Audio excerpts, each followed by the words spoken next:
Welcome students. इस video में हम बात करेंगे business studies Rajasthan board class 12th chapter number 3 principles and techniques of management के ऑब्जेक्टिव्स टाइप क्वेश्चन कौन कौन से यहाँ पे क्रिएट हो रहे हैं वो उसके बारे में हम यहाँ पे डिस्कस करेंगे। तो chapter 3 principles and techniques of management में जो क्वेश्चंस यानी कि बनने के चांसेस है मल्टीपल चॉइस क्वेश्चन या फिर ऑब्जेक्टिव टाइप क्वेश्चन में, उसको हम यहाँ पे सबसे पहले डिस्कस करते हैं। फर्स्ट बता रखा है यहाँ पे, क्वेश्चन नंबर फर्स्ट है द ओपिनियन और idea fixed after the argument which satisfy the test of time experience and observation is called. इसमें क्वेश्चन में पूछा गया है कि ऐसा ओपिनियन, ऐसा आइडिया जो फिक्स होता है आर्ग्यूमेंट के बाद, जो टेस्ट ऑफ टाइम, टाइम के टेस्ट के बाद, एक्सपीरियंस के बाद और ऑब्जर्वेशन के बाद सेटिस्फाई होता है, तो ये कौन सा कंसेप्ट है?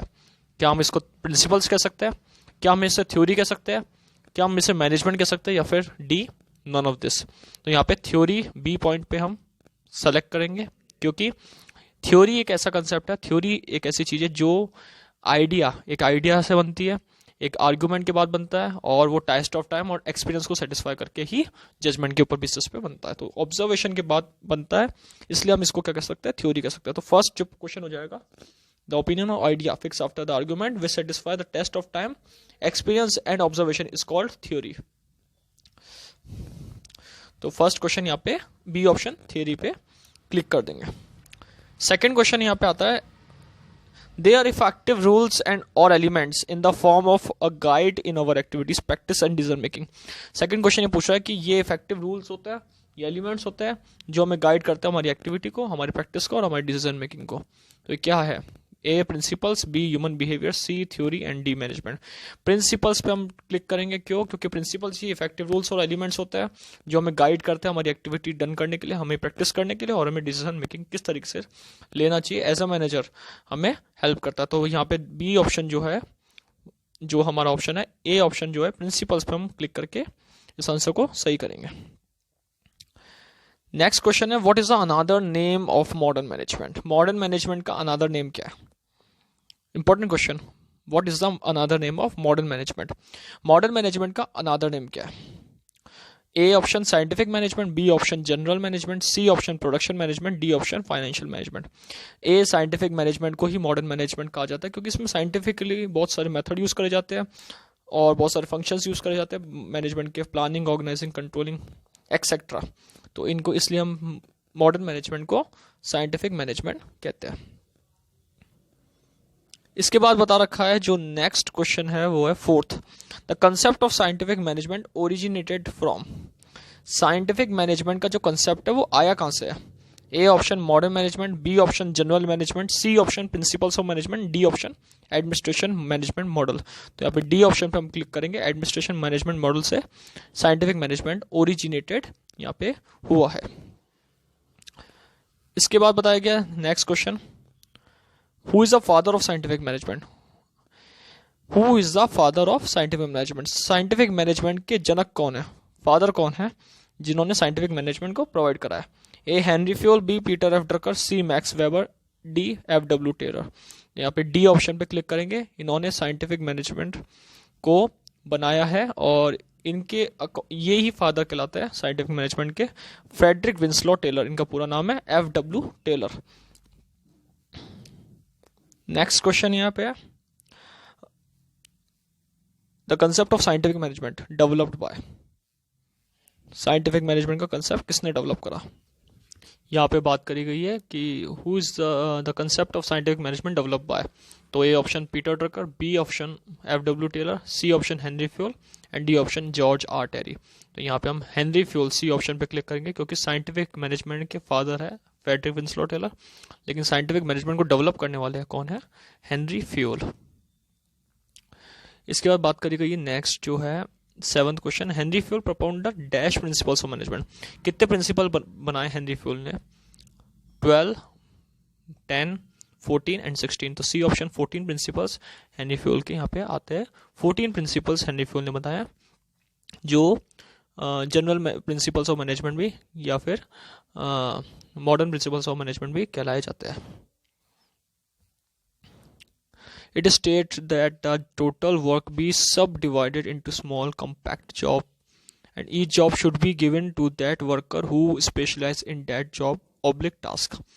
ये एक डेफिनेशन है जो कौन से प्रिंसिपल से रिलेट करती है कि इसमें बताया गया है कि जो टोटल वर्क है वो डिवाइड करके स्मॉल जॉब्स के अंदर बांट दिया जाता है और हर वर्कर को वो जॉब दी जाती है जो उस जॉब के लिए काबिल हो या स्पेशलाइज हो. तो ये कौन से प्रिंसिपल से रिलेट करता है? ए option authority and responsibility, b option discipline, c option division of work and D option unity of command. Authority responsibility power and obligation को के अंदर बैलेंसिंग करना होता है, डिसिप्लिन में डिसिप्लिन के साथ वर्क करना. डिवीजन ऑफ वर्क ये इंपॉर्टेंट है, डिवीजन ऑफ वर्क में ही ये होता है कि जॉब टोटल वर्क को डिवाइड करके बांट दिया जाता है. और डी यूनिटी ऑफ कमांड में वन बॉस के ऑर्डर को रिसीव करता है एम्प्लॉय. तो यहाँ पे जो सी ऑप्शन है डिवीजन ऑफ वर्क को ही हम क्लिक करेंगे क्योंकि division of work he state करता है कि किस तरीके से लार्ज अमाउंट ऑफ वर्क को स्मॉल जॉब्स के अंदर डिवाइडेड करके एम्प्लॉयज के अंदर डिस्ट्रीब्यूट करा जाए उनकी स्पेशलाइज के अकॉर्डिंग.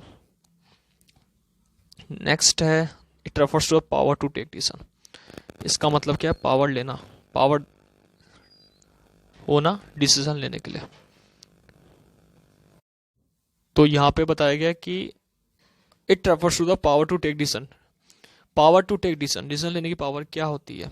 ए रिस्पॉन्सिबिलिटी यानी कि ऑब्लिगेशन, इस ऑप्शन पे क्लिक हम नहीं करेंगे क्योंकि इसका मतलब ऑब्लिगेशन होता है. B decentralisation, department wise work करना, एक वर्क को पूरा बांट के वर्क करना, decentralisation department wise. C authority और D both A and C. A and C तो हो नहीं सकता लेकिन ए हो सकता है, वो सॉरी सी हो सकता है यहाँ पे अथॉरिटी. ए इसलिए नहीं होगा क्योंकि ऑब्लिगेशन है, रिस्पॉन्सिबिलिटी का मतलब. डिसेंट्रलाइजेशन में बी ऑप्शन नहीं हो सकता क्योंकि वर्क को बांटना. डी ऑप्शन भी नहीं हो सकता क्योंकि ए और सी दोनों नहीं आते, इसमें ओनली पावर के बारे में पूछा है. तो यहाँ पे सी ऑप्शन अथॉरिटी पे हम यहाँ पे क्लिक करेंगे क्योंकि अथॉरिटी का मतलब होता है power to take decision. 10th question बता रखा है according to dash principle each subordinate should receive order from only one boss और सुपीरियर. कौन सा प्रिंसिपल ऐसा है जो बताता है हमें कि जो सबऑर्डिनेट होगा यानी कि एम्प्लॉय वो ऑर्डर रिसीव करेगा एक ही बॉस या एक सुपीरियर का. यूनिटी ऑफ डायरेक्शन में तो one plan one unit. B unity of command में ही ऐसा होता है क्योंकि इस प्रिंसिपल में बताया गया कि ओनली वन बॉस और सुपीरियर के ऑर्डर को रिसीव करेगा एम्प्लॉय. अगर एक बॉस से ज़्यादा या एक सुपीरियर से ज़्यादा के ऑर्डर रिसीव करता है एम्प्लॉय तो यहाँ पे कंफ्यूज हो जाएगा एम्प्लॉय. सी डिसिप्लिन नहीं आएगा और डी ऑर्डर नहीं आएगा. तो यहाँ पे B option unity of command में हम यहाँ पे क्लिक करेंगे. नेक्स्ट पॉइंट है the principle of dash state that there should be one head and one plan for the activities having same objectives in this one manager under one plan. एक manager का एक plan होगा, एक department का एक plan होगा, एक head का एक प्लान होगा और उस प्लान को करके फिर दूसरे प्लान को अडॉप्ट करेंगे. यानी कि कौन सा प्रिंसिपल है? तो हम ए ऑप्शन पे क्लिक करेंगे unity of direction. Unity of direction में ही वन हेड वन प्लान या one unit one plan adopt करा जाता है. यूनिटी ऑफ कमांड में one boss one order, one boss के ऑर्डर को रिसीव करेगा तो ये इसमें इसलिए नहीं आएगा. इक्विटी में इक्वलिटी होना चाहिए, इनिशिएटिव में मोटिवेशन का आ जाएगा या फिर एम्प्लॉय को इंस्पायर करना. तो यहाँ पे ए ऑप्शन जो है यूनिटी ऑफ डायरेक्शन ही इससे रिलेट करता है. नेक्स्ट पॉइंट है the principle of dash state there should be material and people should be in the right place and right time. जो भी मटेरियल और पीपल है वो राइट प्लेस और राइट टाइम पे अवेलेबल होने चाहिए. ये प्रिंसिपल कौन सा है? Equity, B discipline, C order and four D initiative. तो यहाँ ऑर्डर पे क्लिक करेंगे क्योंकि ऑर्डर ही बताता है the principle of order state that there should be material and people. जो मटेरियल और पीपल है वो राइट प्लेस पे और राइट टाइम पे ऑर्डर को रिसीव करेंगे. तो प्रिंसिपल ऑफ ऑर्डर ये हमें बताता है. नेक्स्ट है it refers to fair play comma justice and friendliness. Fair ये पे हो जाएगा, यहाँ पे पे आएगा इसमें. फेयर पे जस्टिस एंड फ्रेंडलीनेस, फेयर होना चाहिए सारा. तो यहाँ पे बताया गया है कि फेयर पे justice and friendliness. A initiative नहीं. बी इक्विटी, इक्विटी में ही इक्वल वे में पे करा जाता है, जस्टिस रखा जाता है एम्प्लॉयज के बीच में, फ्रेंडली बिहेवियर रखा जाता है. ऑर्डर नहीं आएगा, ऑर्डर में राइट टाइम राइट प्लेस पे ऑर्डर रिसीव करना, और डिसिप्लिन भी नहीं आएगा. तो यहाँ पे जो बी ऑप्शन है इक्विटी भी हम यहाँ पे क्लिक करेंगे. नेक्स्ट क्वेश्चन है यहाँ पे Which principle state that managers should promote spirit of teamwork and cooperation and a sense of unity among the employees? कौन सा प्रिंसिपल ये बताता है कि मैनेजर्स जो होंगे वो स्पिरिट यानी कि एक साथ टीम वर्क के साथ काम करेंगे और कॉपरेशन के साथ काम करेंगे और एम्प्लॉयज के अंदर यूनिटी रखेंगे? तो यहाँ पे ए ऑप्शन तो नहीं आएगा इनिशिएटिव, क्योंकि इनिशिएटिव प्रिंसिपल ये स्टेट नहीं करता। बी ऑप्शन एस्पिरिट कॉर्प्स आएगा, क्यों? क्योंकि एस्पिरिट कॉर्प्स ही बताता है unity is strength, team work में यूनिटी के साथ काम करना ही स्पिरिट प्रमोट करता है। सी ऑप्शन भी नहीं आएगा stability of personal, and D option centralisation भी नहीं आएगा। तो यहाँ पे यूनिटी ऑफ हम यहाँ पे क्लिक करेंगे किस पे? यूनिटी ऑफ स्ट्रेंथ यानी कि एस्पिरिट डी कॉर्प्स पे। नेक्स्ट क्वेश्चन है 15th number, who is the father of general and modern management? Very important question. Who is the father of general and modern management? Modern management general management के father कौन है? A option F.W.. Taylor नहीं आएगा, क्यों? क्योंकि scientific management के father F W. है। B option Henry Fayol आएगा, क्योंकि Henri Fayol is the father of general and modern management. C option भी नहीं आएगा और डी ऑप्शन भी मैक्स वेबर नहीं आएगा। तो Henri Fayol is the father of general and modern management. Next question है यहाँ पे 16th, when was English version of Fayol's famous book publish in America? English version कौन से ईयर में पब्लिश हुआ अमेरिका के अंदर? फ्यूल की जो बुक है एडमिनिस्ट्रेशन इंडस्ट्रियल एट जनरल, ये अमेरिका के अंदर इंग्लिश वर्जन में कौन सी ईयर में पब्लिश हुई थी? ए 1917, बी 1915, सी 1949, डी 1935। तो यहाँ पे सी ऑप्शन 1949 पे हम क्लिक कर देंगे। नेक्स्ट क्वेश्चन है 17th, when was French version of Fayol's famous book published? French version कब आया इसका? A 1917, B 1929, C 1945 and D 1931। तो यहाँ पे 1917 पे ए ऑप्शन में फ्रेंच वर्जन आया हेनरी फ्यूल की जो बुक है उसका। नेक्स्ट क्वेश्चन है यहाँ पे 18th, name the person who is known as management guru? कौन से पर्सन है जिनको मैनेजमेंट गुरु के नाम से जाना जाता है? ए option Peter F Drucker, B option George R Terry, C option Max Weber and D option Henry Fayol. तो यहाँ पे पीटर एफ ड्रकर के ऊपर हम क्लिक कर देंगे, क्योंकि पीटर एफ ड्रकर मैनेजमेंट गुरु के नाम से जाने जाते हैं। नेक्स्ट क्वेश्चन है 19th क्वेश्चन जो है वो बताया गया है 18th, in which year the English translation of the book Administration Industrial at General was published in Europe? Europe के अंदर ये जो बुक है वो कब पब्लिश हुई थी? हेनरी फ्यूल की जो बुक है administration industrially at general, 1930, 1929, 1949 and 1916। तो यहाँ पे बी ऑप्शन 1929 में यूरोप में पब्लिश हुई थी इंग्लिश वर्जन में। In which year managing in turbulent times wrote by Peter F Drucker? Peter Drucker ने जो बुक लिखी थी मैनेजिंग इन टर्बुलेंट टाइम्स, ये कौन सी ईयर में लिखी थी? तो यहाँ पे 1980 जो डी ऑप्शन है इस पर क्लिक करेंगे। 1954 में भी नहीं लिखी, 1957 में भी नहीं लिखी, 1970 में भी लिखी नहीं। लास्ट जो ऑप्शन है डी ऑप्शन पे क्लिक करेंगे। 1980 में इन्होंने बुक लिखी थी पीटर एफ ड्रकर ने। नेक्स्ट क्वेश्चन है the ideology of management by objectives और techniques of management is considered by Peter F Drucker in? जो आइडियोलॉजी है मैनेजमेंट का और जो ऑब्जेक्टिव है और जो टेक्निक्स है वो पीटर ड्रकर ने कंसिडर कब करा था? तो यहाँ पे आएगा 1954, सी ऑप्शन पे हम क्लिक कर देंगे। सी ऑप्शन 1954 ये ईयर का नाम है जिस समय इन्होंने ये मैनेजमेंट बाय ऑब्जेक्टिव्स और टेक्निक्स के बारे में पीटर एफ ड्रकर ने कंसिडर करा था। नेक्स्ट क्वेश्चन है who is the founder of management by objectives idea? Founder कौन है मैनेजमेंट बाय ऑब्जेक्टिव्स के? Peter F Drucker.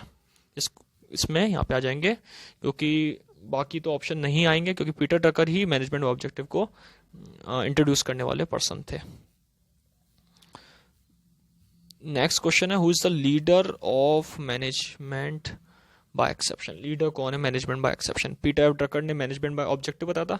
Max Weber नहीं आएंगे, जॉर्ज आर टेरी भी नहीं आएंगे, यहाँ पे आएंगे F W. Taylor. Frederick Winslow Taylor है जिन्होंने मैनेजमेंट बाय एक्सेप्शन के कंसेप्ट को इंट्रोड्यूस करा था।